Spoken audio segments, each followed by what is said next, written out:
반갑습니다. 애청자분 중에서 최근의 역사 서적, 꼭 읽어봐야 될 역사 서적과 그 중국 답사를 가면 어디쯤 가야 되는지 거기 관련된 서적을 좀 소개해 달라는 말씀이 계셔서 오늘 먼저 최근에 나온 따끈따끈한 역사 서적을 먼저 소개를 해드리겠습니다. 우리가 알고 있는 위화도, 여러분들 이제 역사 공부를 많이 하시는 분들은 우리가 알고 있는 위화도는 가짜라는 것을 알 것입니다. 하지만 처음 또 매림역사문화TV에 들어오신 분들은 이런 역사를 모르는 분들이 많기 때문에 그분들을 위해서 위화도 관련된 이번에 최근의 서적을 소개를 해드리겠습니다. 이 책은 지금 인하대 허우범 교수님이 쓴 책이고요. 이분이 이제 위화도의 전문 연구로서 논문을 발표한 분입니다. 이번에 나온 서적은 국민들이 누구나 쉽게 읽을 수 있는 쉬운 글로 쓴 글이기 때문에 누구나 읽어보더라도, 학생들이 읽어보더라도 큰 어려움이 없을 겁니다. 위화도의 비밀, 이 책을 이번에 꼭 한번 읽어보시고요. 관련된 내용을 또 간단하게 브리핑을 해드리겠습니다. 자, 우리가 알고 있는 위화도는 여러분들 압록강 중간에 이렇게 설정된 위화도죠. 바로 이제 신의주, 단동, 그 사이에 이제 위화도를 우리는 위화도가 지금까지 배워왔습니다. 저기서 이성계 장군이 해군을 했다라고 이제 지금까지 진행해 왔는데, 다 이제 또 교과서에도 그렇게 교육을 시켜 왔는데, 최근의 연구 결과로서 이 내용은 조선 총독부 또 1인 학자들에 의해서 반도사관으로 만들기 위한 그런 하나의 방편으로서 조작된 위치라는 것이 최근에 드러났습니다. 그 논문은 여러분들 이제 역사 공부를 전문으로 다루는 분들은 꼭 읽어보셔야 될 내용이 바로 여말선초 서북 국경과 위화도라는 이 책을 꼭 한번 읽어보셔야 됩니다. 이 책은 이제 여러분들 보시면 논문 성격이기 때문에 학문을 하는 분들이 꼭 읽어봐야 될 것이고, 뒤에 참고문헌하고 이런 내용이 많습니다. 그래서 참고문헌을 반드시 보셔가지고 위화도에 관련된 내용이 어느 서적에 있는지를 먼저 파악하는 것도 대단히 중요한 정보를 얻는 겁니다. 자, 이런 논문이 나왔는데 이 내용을 조금 더 쉽게 이제 국민들이 읽을 수 있게끔 이번에 나온 책으로 발간한 것이 여러분들 오늘 소개하는 이 내용입니다. 실제 위화도 위치 논문이 발표되니까 우리나라 학계에서는 침묵으로 일관하고 아무도 여기에 대해서 답변을 안 하려고 합니다. 또 학문의 세계에서는 이 내용이 잘못됐다면 반드시 반론을 하죠. 반론 논문을 써가지고 이 설정 논리에 대해서 문제점을 짚어내는데, 지금 우리나라 학계에서는 아무도 지금 이번에 발표된 위화도 논문 이 내용에서는 반론을 제기하지 못하고 있습니다. 그렇다면 어때요? 이는 정설로 굳어지는데, 문제는 우리나라 학계에서는 절대로 고려 위치라든지 통일신라 위치 이런 거는 받아들이려고 하지 않죠. 밝혀졌는데도, 고고학적으로 실증학적으로 밝혀졌는데도 우리나라 학계에서는 절대로 받아들이지 않습니다. 특히 이제 이번에 위화도 이런 관련된 내용도 지금까지 아직까지 우리나라 학계에서는 묵묵부답입니다. 이것이 잘못됐다면 반드시 반론 논문을 써가지고 이 맹점을 찾아내야 되겠죠. 하지만 찾지 못한다면 어떻습니까? 이 내용은 사실로 굳어지는 겁니다. 자, 원래 역사의 원문에는 여러분들 잘 보셔야 될 게, 한자를 읽으실 때 어떤 분들이 계속 제 유튜브에 댓글을 다실 때 많은 분들이 나름대로 저 다른 유튜브에서 주장하는 걸 가지고 그대로 갖다 쓰고 있어요. 그러면서 저한테 왜 당신은 이것을 이렇게 호응하지 않느냐, 동의하지 않느냐 이래 하는데, 제가 그분들한테는 반드시 댓글로 달아드리죠.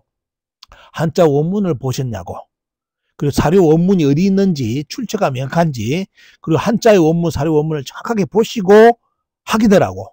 그 이후로 다른 거기 관련된 분들이 지금 답변을 거의 안 합니다. 왜냐하면 그분들이 직접 한자 원문이라든지 아마 확인해 보면 유튜브 주장하는 사람들 말하고 한자 내용하고 틀린 내용, 그리고 사료 위치 내용도 대단히 틀리다는 것을 스스로 알기 때문에 그냥 접을 하죠. 아닌 분들은 끝까지 자기 주장이 맞다고 하는 분들도 있습니다.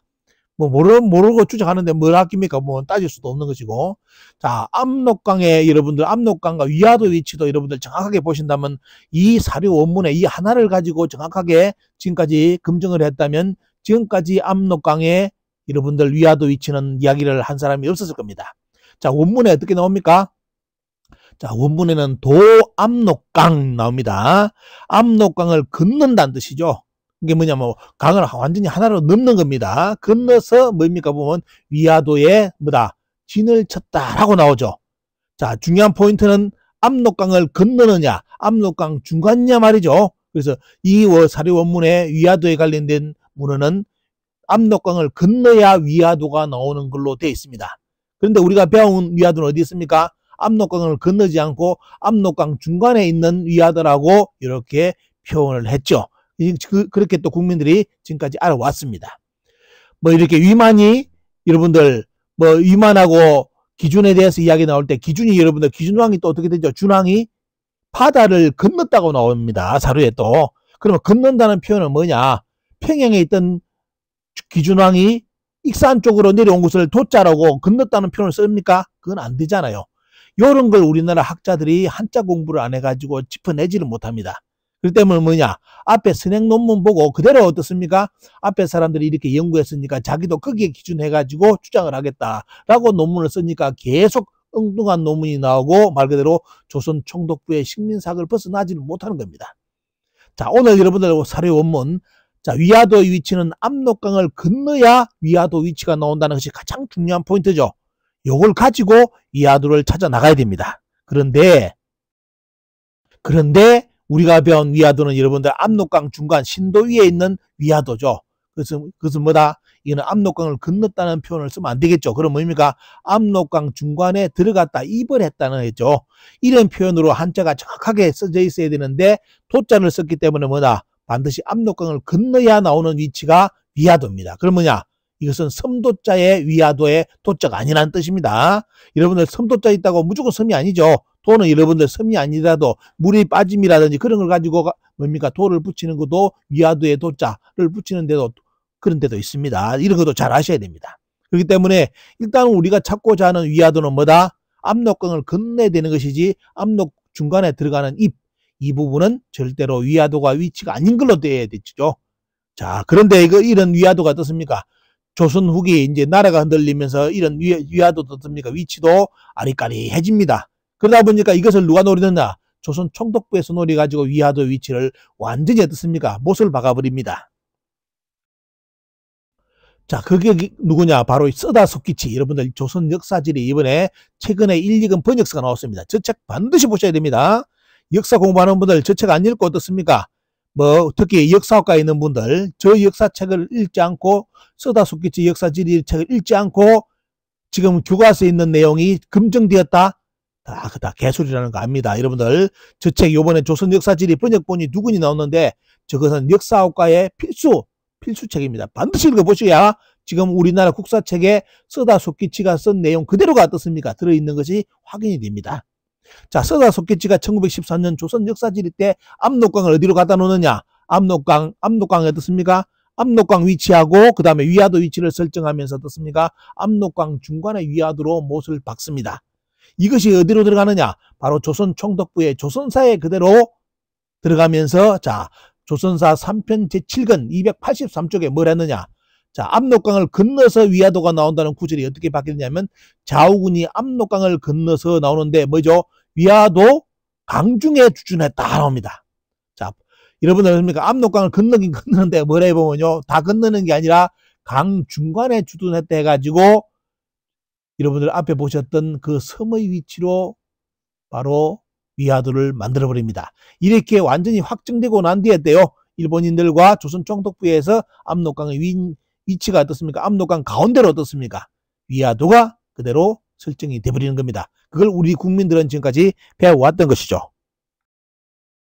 이번에 허범 교수님이 찾아낸 그 압록강 위치는 이제 쭉 이렇게 역사 지리하고 모든 자료를 가지고 추정해 들어가니까 여러분들 밑에 있는 위화도가 아니라 여러분들 어디로요? 자, 압록강을 건너서 포석가를 따라서 위쪽에 들어가는 저 위에 있는 위화도. 저기가 어떻습니까? 위화도인데 대부분의 사서가 저 위화도를 이야기를 하고 있다는 겁니다. 많은 사서가. 자, 저기에 위치한 위화도를 최근에 찾아서 논문으로 발표했습니다. 그런데 이 위화도를 직접 가보니까 기가 찬 게 뭐냐? 기가 찬 게 이 위화도하고 그 위화도를 따라가는 그 길은 뭐죠? 보면요. 반드시 사신들이 압록강을 건널 때 가는 길이라는 겁니다. 그래서 뭐냐? 압록강 상류 지점에서 본 위화도 입구 모습을 보시기 바랍니다. 자, 저걸 거쳐서 뭡니까? 사신이 중원으로 들어가는 겁니다. 요런 거였는데 결국은 뭐라는 겁니까? 이거 오늘 보신다면 우리나라 역사학자들이 현장 비정을 절대로 현장에 가서 한 적이 없다. 남들이 만들어 놓은 거, 조선 총독부 학자들이 만들어 놓은 거 그대로 따라 쓰다 보니까 어떻습니까? 현장 가보면 드러날 일을 현장을 안 가보기 때문에 어때요? 엄청난 실수를 많이 하는 겁니다. 전방 후원분이라든지 직접 자기들이 안 들어봤기 때문에 어때요? 남들이 주장한 거 그대로 따르다 보니까 다 지금 전라남북도가 어떻습니까? 외가 건너와서 만든 역사라는 쪽으로 역사가 지금 틀이 바뀌고 있습니다. 위화도도 여러분들 지금 보시기 바랍니다. 직접 현장에 가보시면 위화도를 거치면 뭐죠? 사신이 묻는 영빈관이 나온다는 겁니다. 자, 저런 게 현장을 안 가본 사람들은 저걸 알겠습니까? 절대로 모르죠. 자, 이 내용이 아마 이번에 여러분들 읽어보신다면 참 흥미진진하게 위화도에 관련된 내용 여러 가지가 이제 여러분들께 소개가 될 겁니다. 자, 매림역사문화TV 응원해 주시고 후원해 주신 분들께 감사를 드립니다. 그분들의 이름, 그분들의 자료를 가지고 또 이렇게 유튜브를 만들다 보니까 그분들 이름을 이렇게 남기면서 역사의 영상으로 이것을 전하겠습니다. 자, 매림역사문화TV는 우리 시민역사학자들과 함께 합니다. 여러분들 공부하실 때, 역사 공부하실 때 제가 댓글을 달아드리는 분들이 있을 겁니다. 그분들은 반드시 제 댓글 읽어보시기 바랍니다. 그러지 않고 여러분들 지금 그냥 유튜브 조회수 많이 나오는 사람들, 그 사람들이 주장하는 유튜브 보시면서 야, 우리나라 지명이 중국 대륙에 다 있다. 삼국사기에 보니까 찾지 못한 지명이 100여 개가 중국에 있더라. 그러면 더 중요한 건 거꾸로 보는 건 어떻습니까? 그 찾지 못한 100여 개보다 찾았던 9,900개가 어떻습니까? 여러분들 요동요소 한반도에 있습니다. 왜 이런 반대 생각을 하지 못합니까? 자, 그렇기 때문에 제가 댓글 달아드리는 분들은 반드시 제 댓글 읽어보시고 그대로 따라서 어떻습니까? 확인해 보셔야만 어떻습니까? 그 내용을 가부를 결정을 할 수 있는 겁니다. 자, 오늘 여러분들께 꼭 읽어야 될 최근의 역사서적 먼저 소개를 해드리고요. 다음번에는 뭐냐면 중국 답사 때 기본적으로 꼭 가야 될 지역 이런 부분에 대해서 다시 한번 내용을 올려드리겠습니다. 감사합니다.